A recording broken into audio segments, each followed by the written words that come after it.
आमदार रोहित पवार यांनी राष्ट्रवादीचे प्रदेशाध्यक्ष सुनील तटकरे यांच्यावरती टीका करताना म्हटलं की सुनील तटकरेंना बोलायचा अधिकार नाहीये. प्रचाराची गरज असताना अजित पवार एकटे फिरत होते. अजित पवारांच्या परिश्रमांमुळे, भावनांमुळे लोक निवडून आले.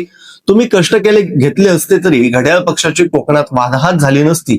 तुम्ही तुमचा परिवार वाढवायचं काम केलं, असं रोहित पवार यांनी म्हटलंय. 17 जुलै 2025 ला आमच्या एका कार्यकर्त्याला पोलिसांनी मुद्दामून ताब्यात घेतलं होतं. खरं तर विधिमंडळाच्या आवारामध्ये काही एका सत्तेतल्या आमदारांनी त्यांच्या कार्यकर्त्यांना आणि गुंड प्रवृत्तीच्या लोकांना आवारामध्ये आणलं होतं आणि त्या गुंड प्रवृत्तीच्या लोकांनी आमच्या एका कार्यकर्त्याला मारहाण केली होती. ते प्रकरण झाल्यानंतर आमच्याच कार्यकर्त्याला डिटेन केलं.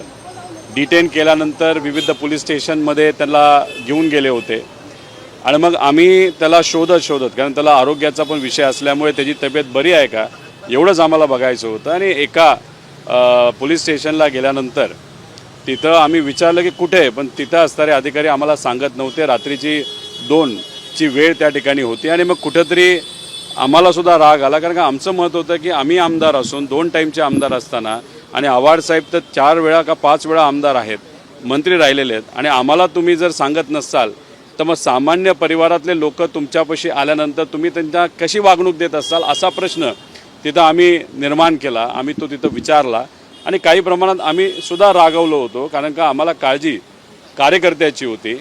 आणि मग हे सगळं झाल्यानंतर आमच्यावर 353चा गुन्हा तिथं झाला आणि त्याबद्दलचंच हिअरिंग आता मॅजिस्ट्रेट कोर्टामध्ये तिथं होतं. हिअरिंग झालं. आम्ही बेल नाही मागितली. आम्ही आदरणीय कोर्टासमोर तिथं म्हणालो की आम्ही चूकच केली नाही, त्यामुळे आम्हाला बेल नको, पण बॉन्डवर आम्हाला त्या ठिकाणी तुम्ही सोडा. आणि आम्ही आभार व्यक्त करतो या कोर्टाचे की बॉन्डवर त्यांनी तिथं मला आत्ता तरी सोडलेलं त्या ठिकाणी. त्यामुळे अशा लढाई आमच्या होत राहतील. आदरणीय या देशाचे जे विरोधी पक्ष नेता आहेत राहुल गांधी भैया, त्यांचंसुद्धा इथे एक केस चालू आहे आणि आमचीसुद्धा इथं चालू आहे. त्यामुळे मला असं वाटतं की या सरकारच्या विरोधात लढत असताना आमच्या बऱ्यापैकी केसेस तिथं होणार आहेत. खोटे कलम आमच्या विरोधात टाकले जाणार आहेत.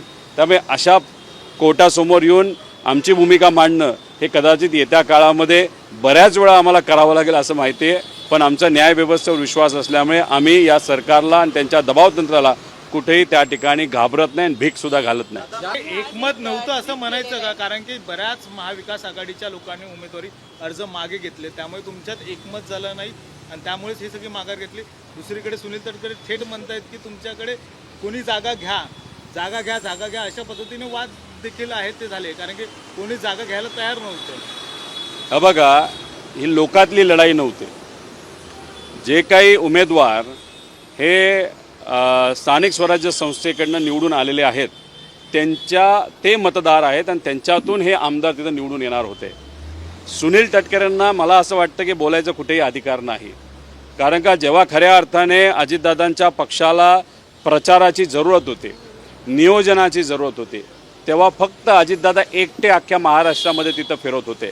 त्यामुळे घड्याळ चिन्हाच्या अंतर्गत जो कुठला नगरसेवक नाही तर जिल्हा परिषद सदस्य हा दादांच्या परिश्रमामुळे, नाहीतर जिल्हा परिषदच्या काळामध्ये दादा गेल्यानंतर लोक भावनिक झाल्यामुळे तिथे हे सगळे उमेदवार निवडून आलेले आहेत. त्यामुळे आता पोपटासारखं तुम्ही त्या ठिकाणी बोलत राहाल, पण मग आता आकडा जर महायुतीचा जास्त असेल, 70% उमेदवार हे महायुतीचे निवडून आले असतील, तर मग जे आमचे 30% आहेत जे लढणार आहेत आणि जे मोठे आकडे आम्ही 60 कोटी रुपयाचे आकडे ऐकत आहोत, मग आमचे कार्यकर्ते सामान्य असल्यामुळे हे आकडे बघितल्यानंतर, दबावतंत्र बघितल्यानंतर काही प्रमाणात हे प्रामाणिक असले तरी काही ठिकाणी ते थोडेसे घाबरले सुद्धा असतील या पैशाला आणि पैशाचा मारा बघून, आणि काही ठिकाणी स्ट्रॅटेजिकली आम्ही त्या ठिकाणी माघार घेतलेली आहे. त्यामुळे एक रणनीतीचा पण भाग आहे आणि जो काही मारा पैशाचा आणि दबावतंत्राचा केला जातो त्यात सुद्धा आमचे काही उमेदवार त्यांनी माघार घेतलं असं आम्हाला समजतं.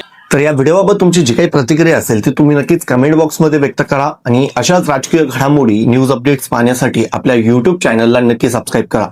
तर चलाच मिळूच नवीन व्हिडिओमध्ये एक नवीन विषयासह. तोपर्यंत धन्यवाद. जय महाराष्ट्र.